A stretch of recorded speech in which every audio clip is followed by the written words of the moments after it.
Can I ask you, you're a biodynamic producer. What does that mean exactly? That means a lot.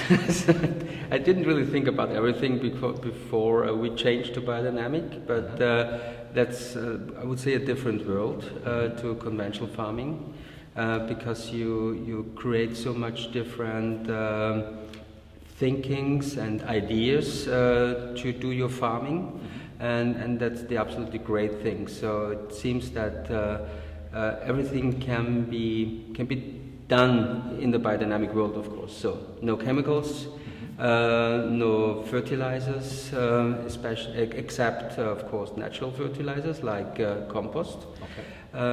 But you have to work really close to the nature, and you have to create your own sensibility about all that, and to get a little bit more feeling about farming. Okay. And in the process of moving towards biodynamism, did you start with organic production and then move on to biodynamism? No, we moved from 0 to 100. Okay. Yeah. And can I ask you, I'm quite curious if you've noticed physical changes, let's say to the soil in your vineyards, or to the way the plants look, their health. Have you noticed increases in these things since moving to biodynamics? The thing you really see right after a year or two is that the differences from vineyard to vineyard, from single wine to single wine, so the individuality of your wines gets stronger. Okay. That doesn't mean that everything gets healthier. Right. Some get sicker. Okay. Depends how was it before, and of course you have some wines which are damaged by pruning, damaged by machines, damaged by chemicals maybe, and they get really sick, and we had to replant some vineyards after 3-4 years because we saw it doesn't work anymore. And others, they really get up to life. They get really, you see that it's they are happy in a way. Oh, very good. Can I ask you? There are different producers using biodynamics. Some perhaps stick more closely to a calendar that is set according to the phases of the moon and the stars. What's your personal perspective on this? When you start doing biodynamics, it's very helpful to have a guideline, and a calendar is a guideline. It helps you to think about the whole year in winter, so you can think about each single vineyard and block or parcel, and think about what you like to do in the upcoming year. And so calendar is very, very helpful.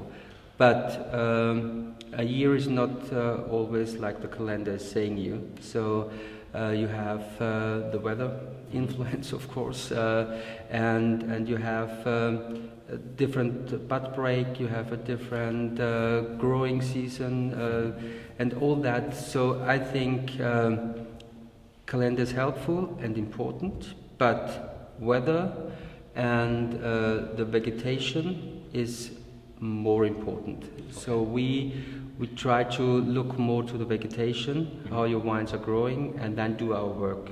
Okay. And the calendar